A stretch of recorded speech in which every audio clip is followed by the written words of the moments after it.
താൻ എന്താ എന്നോട് പോലും പറയാതെ കടന്നു കളഞ്ഞത്? സാധാരണ പിള്ളേര് ക്ലാസ് ഉള്ളപ്പോ ഹോസ്റ്റലിലും ഇല്ലാത്തപ്പോ വീട്ടിൽ പോലും ആ പതിവ്. താൻ തലതിരിഞ്ഞതാ. തനിക്ക് എന്ത് പറ്റി? ഇവിടെ നിൽക്കുമ്പോ തോന്നും വീട്ടിൽ പോണെന്ന്. വീട്ടിൽ ചെല്ലുമ്പോ എങ്ങോട്ട് പോരുന്നു? താനൊരു വിചിത്ര ജീവിയാണെന്ന് എനിക്ക് നേരത്തെ തോന്നിയതാ. സ്വപ്നം കാണുന്നവർക്ക് ഇതും ഇതിലപ്പുറവും തോന്നും.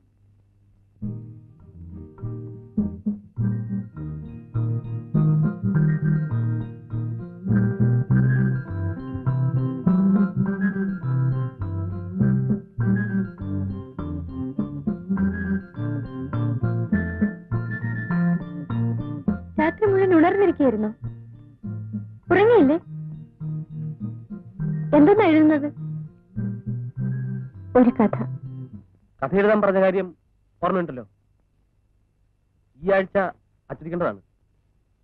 ഞാൻ തിരികെ വരുമ്പോഴേക്കും കിട്ടണം. എന്തിനാ കോഴിക്കോട്ട് പോണത്? പോണ്ട പ്രദീപ്. പോണം. എന്ന് തിരിച്ചു വരുമെന്ന് ഉറപ്പില്ല. എപ്പോ വരുന്നു പറഞ്ഞാ എഴുതി വെക്കാം. അത് പറ്റില്ല. ശരി, എഴുതാം. ഓക്കെ.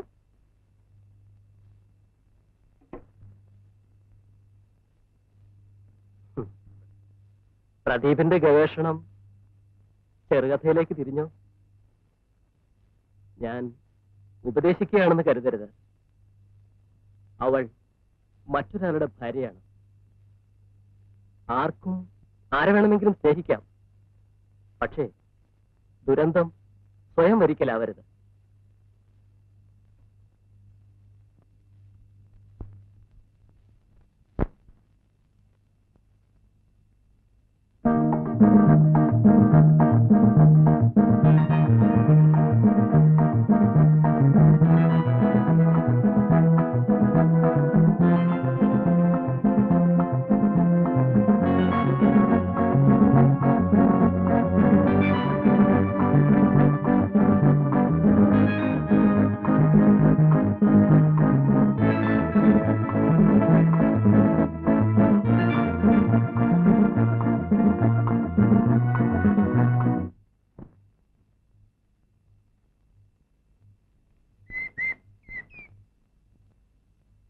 കുട്ടി കാണാൻ ഒരാൾ വന്ന് നിൽക്കുന്നു.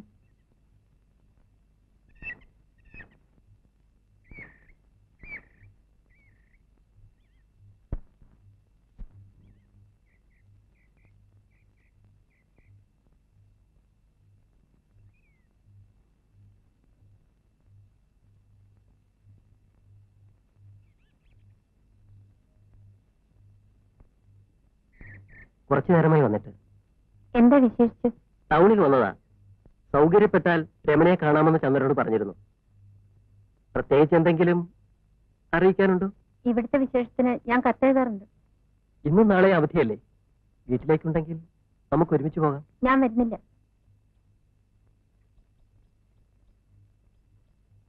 രതീഷ്, ഇനി എന്റെ കാര്യം അന്വേഷിച്ച് ഇങ്ങോട്ട് വരരുത്. എനിക്കത് ഇഷ്ടമല്ല.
ഒരു ആശ്വാസത്തിനാണ് ഞാൻ കോളേജിലെത്തിയത്.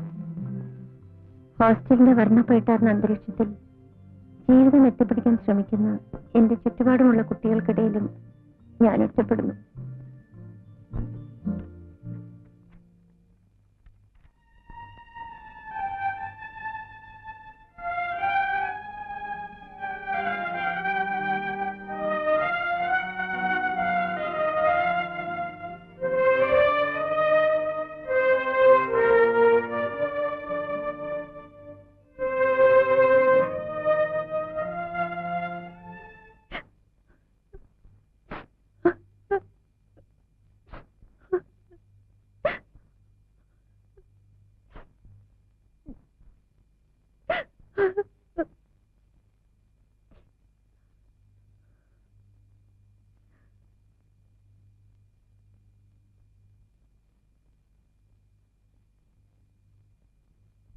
സ്വന്തം കഥ പ്രദീപിനെ എഴുതി തന്നെ അറിയിക്കണമെന്നത് തന്റെ വാശിയായിരുന്നില്ലേ? പിന്നെന്തിനാ ഇപ്പൊ കിടന്ന് കരയുന്നത്?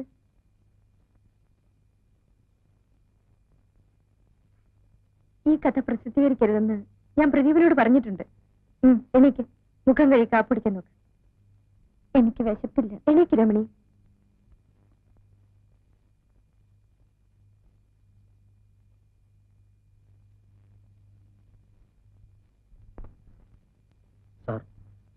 രമണിക്ക് അസാധാരണമായ വ്യക്തിത്വമുണ്ട്, ഒട്ടേറെ കഴിവുകളുണ്ട്.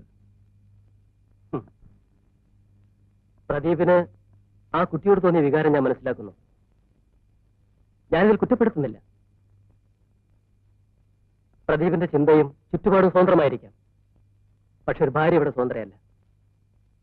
ഇതെല്ലാം മുമ്പും ഞാൻ പ്രദീപിനോട് പറഞ്ഞിട്ടുള്ളതാണ്.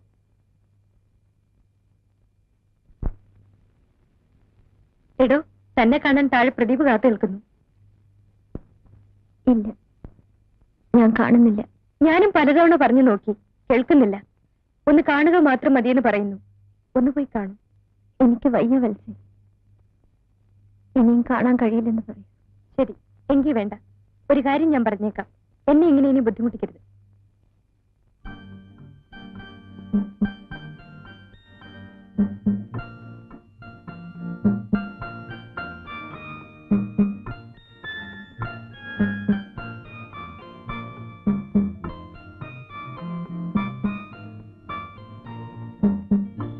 സർ, പ്രദീപിനെ കണ്ടോ? ഇല്ല.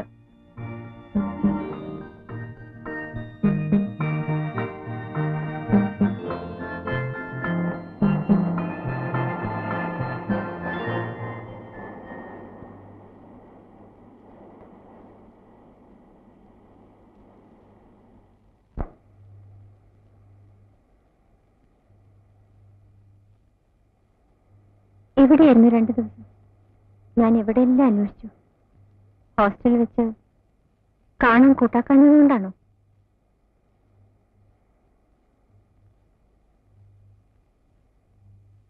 കുടിക്കുകയായിരുന്നല്ലേ? എനിക്കതറിയാം.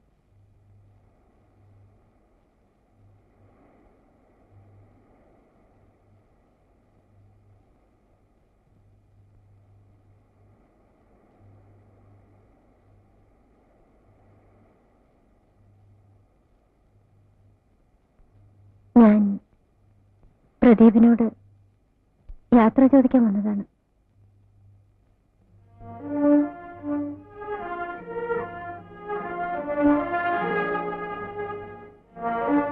നാളെ ഞാൻ പോകും.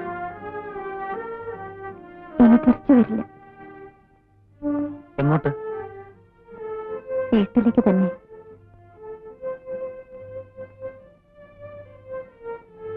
എന്താ ഇത്ര പെട്ടെന്ന് തീരുമാനിക്കാൻ? അല്ലാതെ നിവൃത്തിയില്ല. ഞാനിവിടെ നിന്നാൽ എനിക്ക് എന്നെ തന്നെ നിയന്ത്രിക്കാൻ കഴിയാതെ വരും. പ്രദീപിനെങ്കിലും എന്നെ മനസ്സിലാവും. എന്റെ ആദ്യത്തെ തെറ്റ് വിവാഹം കൊണ്ടത് പരിഹരിക്കാമെന്ന് ഞാൻ ആശിച്ചു. ഇനി ഒന്നുകൂടി തെറ്റിയാൽ എന്റെ വീട്, അച്ഛൻ, അനിയത്തി, അവളുടെ ഭാവി, എനിക്ക് വയ്യ. വീട്ടിൽ പോയാൽ ഭർത്താവുമായി അഡ്ജസ്റ്റ് ചെയ്ത് ജീവിക്കാൻ രമണി കഴിയുമോ?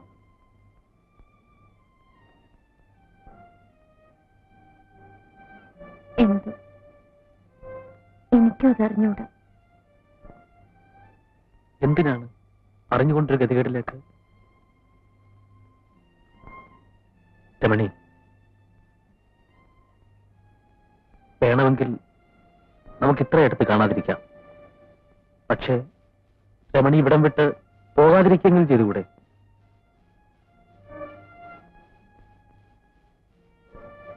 രമണി എന്നെ ഇപ്പോഴും ഇഷ്ടപ്പെടുന്നില്ലേ? രമണി,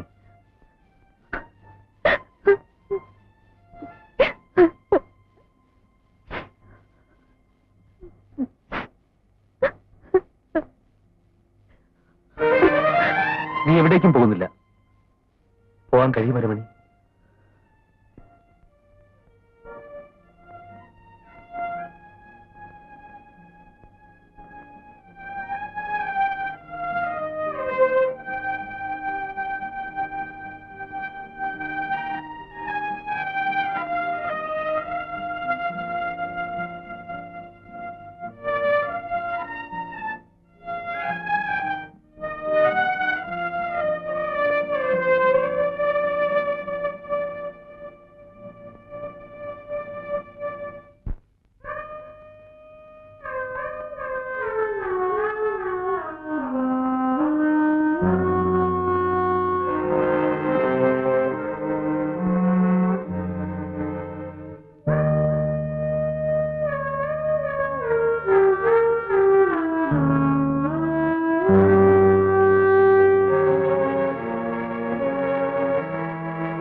അവസാനം അവസാന യാത്ര പറഞ്ഞു നീ ഇനിയും വരല്ലേ വരല്ലേ.